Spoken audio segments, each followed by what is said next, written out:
In an interview this week with Charlie Kirk from Turning Points USA, Marjorie Taylor Greene talked about the fact that she understands she's got a lot of her former friends and supporters mad at her right now over her undying support for Kevin McCarthy to be Speaker of the House.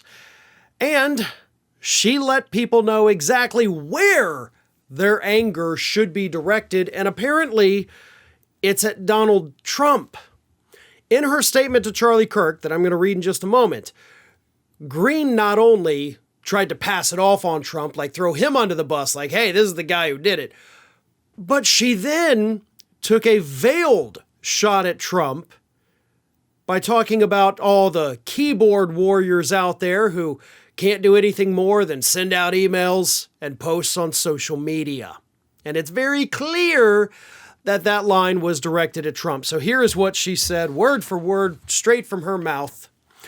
I just also need to remind everyone, while people are mad at me, President Trump endorsed and supported Kevin McCarthy. Jim Jordan endorsed, supported, voted for, and nominated Kevin McCarthy.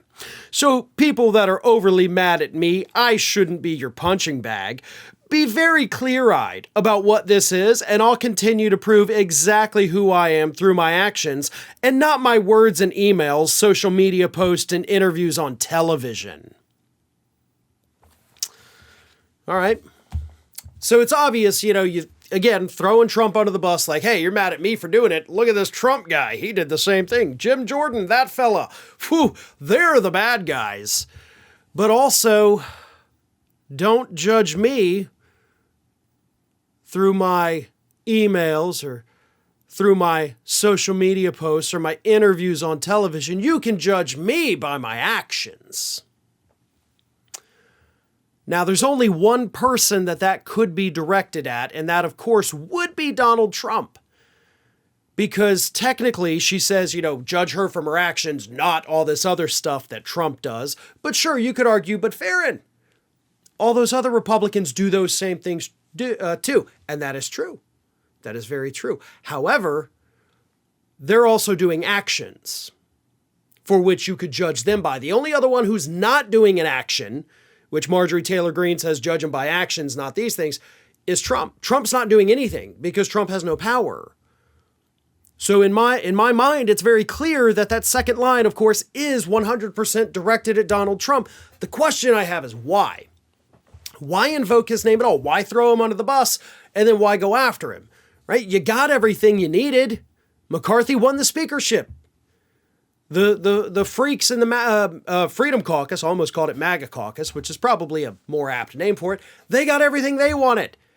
All of you little weirdos that aren't part of the moderate coalition, if such a thing exists in the House, y'all got everything you wanted, Marjorie, so why are you still picking fights?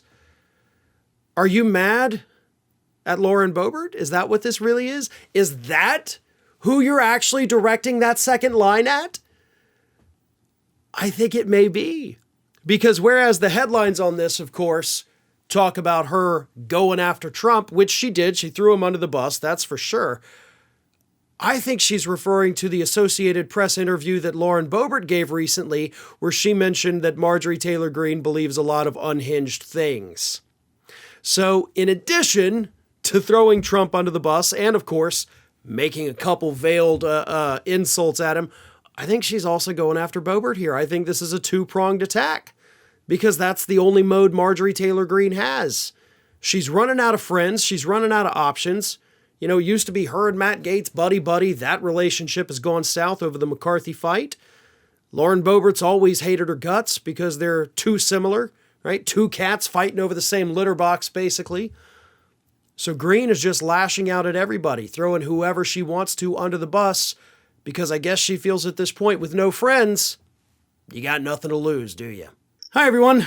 This here is little Athena.